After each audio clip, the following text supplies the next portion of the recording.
नमस्कार, फौजी lecturer YouTube channel पर आपका स्वागत है। 2 जनवरी को मैंने एक वीडियो अपलोड की थी, खर्ची पर्ची का बदला तरीका एचपीएससी के प्रमाण देखो। उस वीडियो पर एक बंदे ने कमेंट किया था, ये कमेंट आप पढ़ सकते हैं। कमेंट में लिखा है, एचपीएससी ने 16/7/2024 से पहले के जो बीसीए या बीसीबी के सर्टिफिकेट थे, ऐसी कैंडिडेट्स को इंटरव्यू से बाहर कर दिया है, यानी कि भर्ती प्रोसेस से बाहर कर दिया है। मैंने इसमें जवाब दिया था कि इसी तरह का मामला एक एचएसएससी में था, जिसमें एक उम्मीदवार को डीईएसएम का सर्टिफिकेट कट ऑफ डेट का बाद का होने के कारण प्रोसेस से बाहर कर दिया था। फिर उसने एक याचिका डाली थी CWP नंबर 840 ऑफ 2011, लेकिन उसको सफलता नहीं मिली।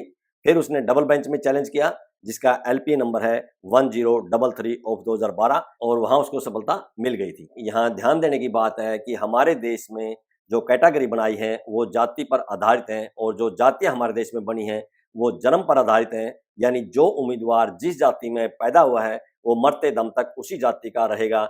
जब वह मरते दम तक उसी जाति का रहेगा, फिर उसकी कैटेगरी भी नहीं बदली जा सकती। इससे स्पष्ट है कि एचपीएससी सिर्फ बहाना बना रही है ऐसे बीसीए और बीसीबी कैंडिडेट को प्रोसेस से बाहर करने के लिए, इससे ज्यादा और कुछ नहीं है। डीईएसएम यानी डिपेंडेंट ऑफ एक्स सर्विसमैन, जिसकी मैंने अभी बात की थी, अब उसका विश्लेषण करते हैं। क्योंकि वर्तमान की भर्ती में एचपीएससी ने बीसीए और बीसीबी कैटेगरी के उम्मीदवारों को कट ऑफ डेट के बाद का सर्टिफिकेट बताकर जो प्रोसेस से बाहर किया है, ये सेम वैसा ही मामला है। सर्टिफिकेट अलग है, यहाँ बीसीए और बीसीबी है, और जो हम विश्लेषण करने जा रहे हैं वो डिपेंडेंट ऑफ एक्स सर्विसमैन है। मुद्दा लगभग सेम है। सबसे पहले हम उस वकील का परिचय कराते हैं जिसकी मदद से उस डीईएसएम को जेबीटी की नौकरी मिली थी। ये है advocate Surendra Pal, Punjab and Haryana high court में बैठते हैं, और ये है इनका एड्रेस। हाई कोर्ट में ये रोम नंबर 1 न्यू बार कॉम्प्लेक्स में बैठते हैं। इन्हीं वकील की मदद से उस लड़की को जेबीटी की नौकरी मिली है। कमेंट में जिस केस नंबर का मैंने जिक्र किया था, हाई कोर्ट की साइट पर सर्च करने पर अभी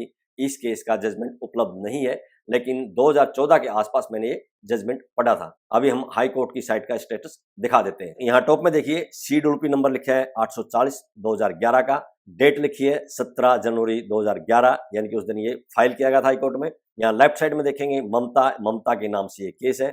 इनके वकील थे राकेश नेहरा, और इस केस को हाई कोर्ट ने डिसमिस कर दिया था 16 फरवरी 2012 को। लेफ्ट साइड में देखेंगे 4 डेट्स हैं, यानी कि इन डेट्स में इसकी केस की हियरिंग हुई थी। उसके नीचे आएंगे लेफ्ट साइड में, तो वहाँ एक LPA नंबर लिखा है 1033 2012, और राइट साइड में देखेंगे तो इसको अलाउड किया गया है। यानी कि सिंगल बेंच में ये लड़की हार गई थी और डबल बेंच में जीत गई। डबल बेंच में किसने जीता? जिस वकील का हमने अभी परिचय कराया है। अभी जिस LPA का हमने जिक्र किया था, ये जजमेंट मैंने पढ़ा हुआ है, लेकिन इस समय ये हाई कोर्ट की साइट पर उपलब्ध नहीं है। ये आप हाई कोर्ट की साइट का स्टेटस देख लीजिए।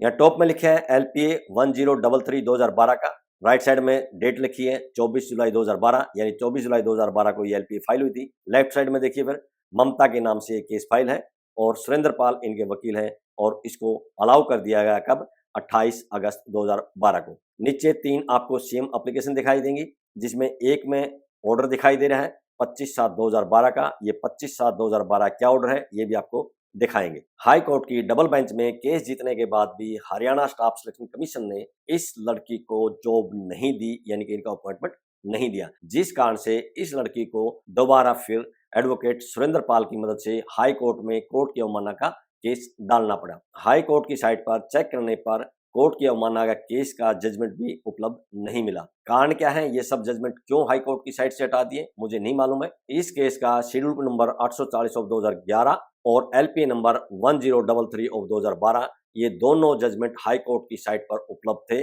2014 के आसपास मैंने हाई कोर्ट की साइट पर पढ़े हैं, लेकिन इसमें इन दोनों को हटा दिया गया है।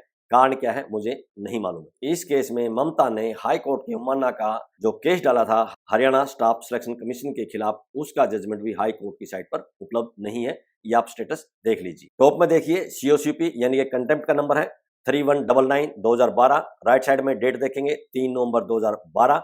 लेफ्ट साइड में देखेंगे ममता और इनके वकील हैं सुरेंद्र पाल, और उसको डिस्पोज ऑफ दिखाया गया है 23 जनवरी 2013 को। और सबसे नीचे आगे देखेंगे 5 नवंबर 2012 लिखा है, और इसके राइट साइड में देखेंगे व्यू ऑर्डर, यानी कि 5 नवंबर 2012 के ऑर्डर हाई कोर्ट की साइट पर उपलब्ध है, ये आपको दिखाएंगे। इस केस में हाई कोर्ट ने जो इंटरिम ऑर्डर पास किए थे जो हमारे पास उपलब्ध हैं वो आपको दिखाएंगे, क्योंकि इसके जो मेन जजमेंट हैं वो हाई कोर्ट की साइट पर उपलब्ध नहीं है और दोनों मेन जजमेंट मेरे पहले पड़े हुए हैं।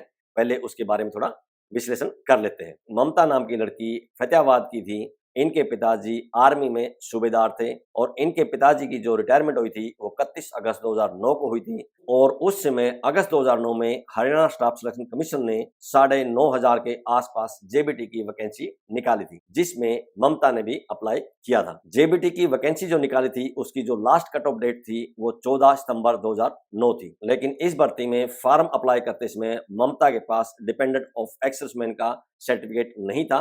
वो क्यों नहीं था, पहले उसका हम बात करते हैं। 30 अगस्त 2009 को जब ममता के पिताजी आर्मी से रिटायर हुए उसमें उनको पीपीओ नहीं मिला था। पीपीओ मतलब पेंशन पे ऑर्डर। जिला सैनिक बोर्ड फतेहाबाद में जब ये डीईएसएम का एलिजिबिलिटी सर्टिफिकेट बनवाने गए तो उन्होंने पहले इनसे पीपीओ मांगा। इनके पिताजी के पास पीपीओ नहीं था, इसलिए उन्होंने इनको डीईएसएम का एलिजिबिलिटी सर्टिफिकेट देने से मना कर दिया, जिस कारण से फॉर्म अप्लाई करते समय ममता डीईएसएम का एलिजिबिलिटी सर्टिफिकेट फॉर्म के साथ नहीं लगा पाई थी और इसी वजह से हरियाणा स्टाफ सिलेक्शन कमीशन ने उनको डिपेंडेंट ऑफ एक्स-सर्विसमैन की श्रेणी में मानने से मना कर दिया था। डीईएसएम का सर्टिफिकेट नहीं होने के कारण ममता को प्रोसेस से बाहर कर दिया था, जिस कारण से ममता ने इसके खिलाफ हाई कोर्ट में केस फाइल किया। शुरू में इन्होंने हाई कोर्ट में जो केस फाइल किया था उसमें इन्होंने वकील किया था राकेश नेहरा को, लेकिन जब केस आगे बढ़ा, डेट लगी, इनको लगा कि कहीं हम केस हार ना जाए, इसलिए उन्होंने एक वकील और किया, सीनियर वकील, जिसका नाम था आर के मलिक। बहुत से लोग एडवोकेट आर के मलिक साहब से परिचित भी होंगे, लेकिन ये दोनों ही वकील कोर्ट को समझाने में असफल रहे, जिस कारण से ममता ने हाई कोर्ट की डबल बेंच में ये केस फाइल करना पड़ा। हाई कोर्ट की डबल बेंच में केस फाइल करने के लिए ममता के पिताजी दोबारा फिर एडवोकेट आर के मलिक साहब से मिले थे, लेकिन उन्होंने डबल बेंच में केस फाइल करने से मना कर दिया था, क्योंकि उनका कहना था कि आपके पास वो प्रमाण नहीं है जिस कारण से हम इसको साबित कर सकें। अगर केस में दम होता हम पहले बार ही जीत जाते, डबल बेंच तक में जाने की जरूरत नहीं पड़ती। ममता के पिताजी ने हार नहीं मानी और वो हाई कोर्ट में और दूसरे वकीलों से मिले। हाई कोर्ट में वकीलों से मुलाकात करते समय ममता के पिताजी की मुलाकात हुई एडवोकेट सुरेंद्र पाल से, जिसका हमने अभी अभी परिचय करा था। जब इन्होंने एडवोकेट सुरेंद्र पाल से कहा कि हमने डबल बेंच में एक केस डालना है, तो उन्होंने कहा आप पहले आर के मलिक साहब के पास जाइए, क्योंकि उनको आप केस की पूरी फीस दे चुके हैं। अब डबल बेंच में डालने के लिए आपके कम पैसे लगेंगे और अगर मैं केस फाइल करूंगा तो आपको मेरी पूरी फीस देनी पड़ेगी। ममता के पिताजी ने कहा कि आर के मलिक साहब ने मना कर दिया है, उनका कहना है कि केस में दम नहीं है, इसलिए हम ये केस फाइल नहीं कर सकते। डबल बेंच में जब ये केस फाइल किया गया था तो उसके एक इंटरिम ऑर्डर आप देख लीजिए। यहाँ टॉप में देखिए एलपी नंबर लिखा है 1033 2012 का है, नीचे इनका नाम है ममता, उसके बाद इनका वकील है सुरेंद्र पाल।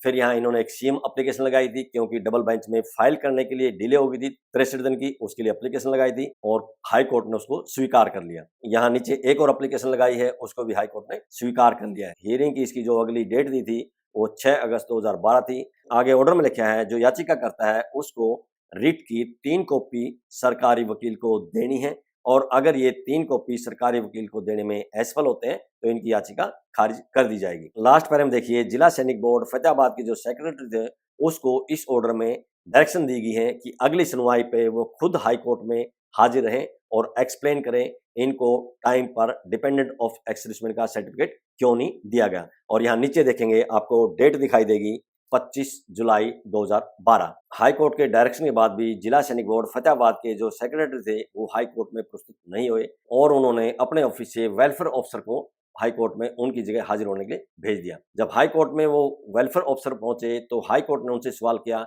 कि सेक्रेटरी साहब क्यों नहीं आए। वेलफेयर ऑफिसर ने जवाब दिया कि जी वो मीटिंग में गए हैं, जिस कारण से हाई कोर्ट ने नाराजगी जताई और अगली तारीख पे पेश होने के लिए बेलेबल वारंट जारी कर दिया था। वो ऑर्डर भी आपको दिखाएंगे। यहाँ जो वेलफेयर ऑफिसर आए थे उससे हाई कोर्ट ने पूछा कि आपको एक्स-सर्विसमैन के वेलफेयर के लिए जिला सैनिक बोर्ड में बिठाया गया है, लेकिन आपने समय पर इनको सर्टिफिकेट इशू नहीं किया, जिस कारण से इनको आज हाई कोर्ट में आना पड़ा है। अब हाई कोर्ट के अगले अंतरिम ऑर्डर देख लीजिए। यहाँ टॉप में एलपी नंबर लिखा है 1033 2012, नीचे उनका नाम ममता, फिर वकील का नाम है। यहाँ नीचे देखेंगे जिला सैनिक बोर्ड फतेहाबाद के जो सेक्रेटरी थे वो हाजिर नहीं हुए हैं।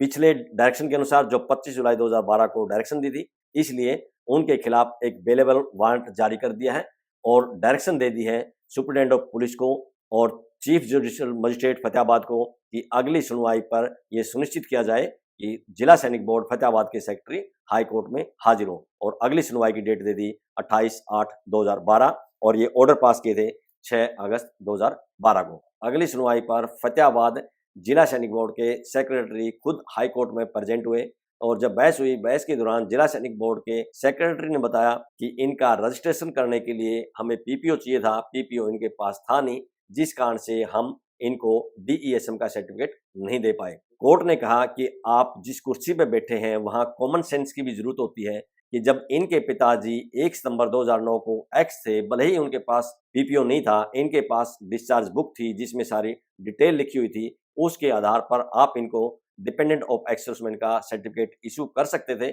सब्जेक्ट टू वेरिफिकेशन उसमें आप लिख सकते थे। इस तरह से हाई कोर्ट की डबल बेंच को पूरा मामला समझ में आ गया था। यह वीडियो बनाने से पहले मैंने एडवोकेट सुरेंद्र पाल से भी फोन पर बात की थी, कुछ बातें उन्होंने बताई थी, कुछ इस केस का जो जजमेंट था मैंने पहले हाई कोर्ट की साइट पे पढ़ा था और डबल बेंच का फैसला भी पढ़ा था। इस केस का डबल बेंच का जजमेंट एडवोकेट सुरेंद्र पाल ने मुझे उपलब्ध कराया है क्योंकि हाई कोर्ट की साइट पर वह उपलब्ध नहीं था। अब वो जजमेंट आपको दिखाते हैं। ये एलपीए की जजमेंट का पहला पेज है, यहाँ टॉप में देखिए जजों के नाम लिखे हैं, उसके बाद एलपीए नंबर 1033/2012 लिखा है, ममता के नाम से है ये। यहाँ नीचे एडवोकेट सुरेंद्र पाल का नाम है। नीचे आगे देखेंगे कि जो पहले वाला केस था वो 16 फरवरी 2012 को डिसमिस कर दिया था। केस का नंबर था schedule number 840/2011 Mamta versus state of Haryana के नाम से। यहाँ जजमेंट में आगे लिखा है कि जो याचिका करता है उसने जेबीटी टीचर के लिए रिजर्व कैटेगरी जो एक्स सर्विसमैन की रखी गई थी उसके लिए अप्लाई किया था जनरल फीमेल में, यानी कि डीईएसएम जनरल फीमेल। जजमेंट के दूसरे पैरे में लिखा है कि जो याचिका करता है वो सूबेदार सूबे सिंह की बेटी है। जो सूबेदार है वो इंडियन आर्मी में सर्विस की थी 13 मार्च 1982 से लेके 31 अगस्त 2009 तक और जो लास्ट डेट थी जेबीटी पोस्ट के लिए अप्लाई करने की वो थी 14/9/2009 और इसमें टोटल पोस्ट जो विज्ञापित की गई थी वो 9647 थी, जिसमें से 102 पोस्ट जो है एक्स सर्विसमैन जनरल फीमेल के लिए डिपेंडेंट के लिए रिजर्व की गई थी। लेकिन जो याचिका करता है वो अपने एप्लीकेशन फॉर्म के साथ जिला सैनिक बोर्ड से इशू किया गया एलिजिबिलिटी सर्टिफिकेट साथ में अटैच नहीं कर पाई थी, जो कट ऑफ डेट थी 14/9/2009 उससे पहले का। जजमेंट के तीसरे पैरे में लिखा है कि जो dependent of ex serviceman female थी जनरल कैटेगरी में उसके लिए 102 पोस्ट रखी गई थी और सिर्फ 8 कैंडिडेट्स का ही सिलेक्शन हुआ है। इस तरह से आप देख सकते हैं 94 पोस्ट वहां पे खाली रह गई थी। पैरा नंबर 4 में लिखा है कि जो पेटिशनर है वो एक्स सर्विसमैन की बेटी है और ex serviceman general category ex serviceman में आता है, इसलिए ये डीईएसएम फीमेल की कैटेगरी में फॉल करती है, इसमें कोई डाउट नहीं है। आगे जजमेंट में लिखा है जो एलिजिबिलिटी सर्टिफिकेट था वो इनको इशू किया गया था 13/8/2010 को, जो कि कट ऑफ डेट के बाद का था, लेकिन इंटरव्यू से पहले इन्होंने ये eligibility certificate Haryana staff selection commission में जमा करवा दिया था। पैरा नंबर 5 में लिखा है कि अब एक सवाल उठता है कि जो याचिका करता है वो इस कैटेगरी में आती है या नहीं आती है, इसका निर्णय करना था। पैरा नंबर 6 में लिखा है कि जो याचिका करता है इनके जो पिताजी हैं वो 31/8/2009 को रिटायर हुए थे और जो अप्लाई करने की लास्ट डेट थी वो 14/9/2009 थी, यानी कि कट ऑफ डेट से पहले इनके पिताजी रिटायर हो गए थे और कट ऑफ डेट से पहले यानी कि 1 सितंबर 2009 को वो एक्स सर्विसमैन हो चुके थे। आगे जजमेंट में लिखा है कि ये इम्पॉसिबल नहीं था कि पीपीओ ऑब्टेन ना किया जाए, लेकिन ये बहुत डिफिकल्ट था कि इतने कम समय में आर्मी की जो अथॉरिटी है उससे पीपीओ लिया जाए और पीपीओ की जो शर्त थी वो जिला सैनिक बोर्ड में रजिस्ट्रेशन करवाने के लिए जरूरी थी और बिना रजिस्ट्रेशन करवाने के जिला सैनिक बोर्ड ने उसको डिपेंडेंट ऑफ एक्स सर्विसमैन का सर्टिफिकेट नहीं दिया था। आगे जजमेंट में लिखा है जो याचिका करता है उनके पिताजी को जो पीपीओ मिला था वो मार्च 2010 में मिला था। जैसे ही उनके पिताजी को पीपीओ मिला उसके बाद इन्होंने जिला सैनिक बोर्ड से एलिजिबिलिटी सर्टिफिकेट बनवाया डीईएसएम का और वो डीईएसएम का जो एलिजिबिलिटी सर्टिफिकेट था 13/8/2010 को हरियाणा स्टाफ कमीशन में बाय पोस्ट जमा करवा दिया था, जो कि इंटरव्यू से पहले जमा हो चुका था। जजमेंट में आगे लिखा है इन सब हालात को देखते हुए जो उनका डिपेंडेंट ऑफ एक्स सर्विसमैन का सर्टिफिकेट है वो एलिजिबल माना जाना चाहिए 1/9/2009 को, क्योंकि 1/9/2009 को उनके पिताजी एक्स सर्विसमैन कैटेगरी में आ गए थे, वो रिटायर हो चुके थे और उनको पेंशन भी 1/9/2009 से मिली है और जबकि जो लास्ट कट ऑफ डेट थी वो 14/9/2009 थी, यानी कट ऑफ डेट से पहले वो एक्स सर्विसमैन थे। जजमेंट के लास्ट पैरे में लिखा है कि इस अपील को हम अलाउ करते हैं और जो सिंगल जज का फैसला था उसको सेट असाइड करते हैं, यानी कि उसको रद्द किया जाता है, जो कि 16/2/2012 का था। और हरियाणा स्टाफ सिलेक्शन कमीशन को हाई कोर्ट ने डायरेक्शन दी, अगर याचिकाकर्ता विज्ञापन में विज्ञापित सारी योग्यताएं पूरी करती हैं जो जेबीटी टीचर के लिए है, तो इनको dependent of ex serviceman female मानते हुए उस कैटेगरी में इनको अपॉइंटमेंट दी जाए। जजमेंट के लास्ट में लिखा है कि इस ऑर्डर की कॉपी मिलने के 1 महीने के अंदर ही हरियाणा स्टाफ सिलेक्शन कमीशन को इसको अपॉइंटमेंट देनी है, अगर ये एलिजिबल है बाकी सब चीजों को देखते हुए। इस तरह से आप देख सकते हैं ममता को कितनी परेशानियों का सामना करना पड़ा, लेकिन अंत में उनको सफलता मिली और वो जेबीटी टीचर लग चुकी है। आज की इस वीडियो में बस इतना ही। वीडियो पसंद आई हो तो लाइक कीजिए, दोस्तों के साथ शेयर कीजिए। बहुत बहुत शुक्रिया, धन्यवाद, जय हिंद।